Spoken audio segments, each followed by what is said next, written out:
Thank you so much for joining us today to address the urgent escalating crisis facing the Rohingya community in Arakan or Rakhine State, Burma, Myanmar. My name is Yasminullah, and I am a Rohingya Canadian human rights activist currently serving as the executive director of the Rohingya Mayafornar Collaborative Network. I was born in Arakan State, Myanmar, during the height of the violence against Rohingya in the 1990s. Seeing no way out, my parents decided to flee from the country in 1995.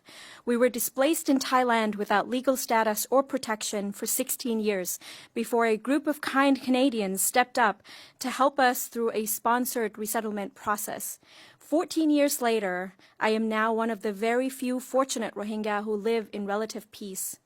Unfortunately, only 1% of the Rohingya out of 1.8 million people worldwide are currently living in freedom. Since May of this year, we have witnessed a horrifying escalation of violence against Rohingya people. Drone attacks, airstrikes, and the systematic burning of homes by both the Arakan army and the military junta have left approximately 95% of the Rohingya community displaced internally.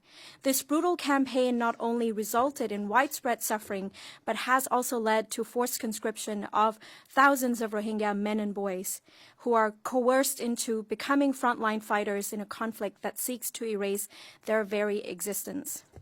One harrowing account of a Rohingya man captures the despair. Quote, "They use us as frontline fighters.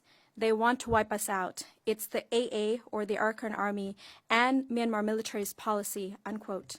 This dark reality reveals how both the junta and the Arakan army are using our community as pawns for their goals, subjecting them to torture, abuse, and death. The consequences of this violence are dire, fostering a deepening divide and a culture of hatred that threatens the very fabric of our society in Burma, Myanmar.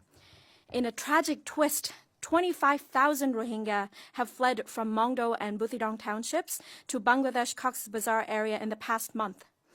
Yet, they now find themselves without essential humanitarian support.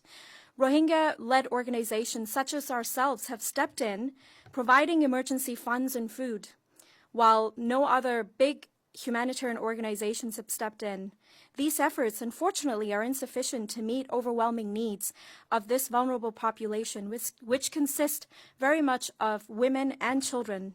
This violence marks what can only be described as a second wave of genocide against the Rohingya people. It underscores the urgent need for accountability in a country rife with ideological turmoil, where armed groups operate with impunity and civilians continue to bear the brunt of this conflict. Today, we call upon the Canadian government to take decisive actions. Our requests are as follows. 1. Leverage Canada's influence. Use your position to advocate for the National Unity Government to establish a working accountability mechanism that holds both the junta and the armed groups accountable for their crimes and end the culture of impunity. 2. End enablers of violence. Hold accountable not just the junta, but also its ASEAN enablers, both the government and private sectors, who continue to facilitate aviation fuel sales to the military used in deadly airstrikes and allow assets of genocide perpetrators to be stored within their national banking systems. 3. Support Rohingya initiatives.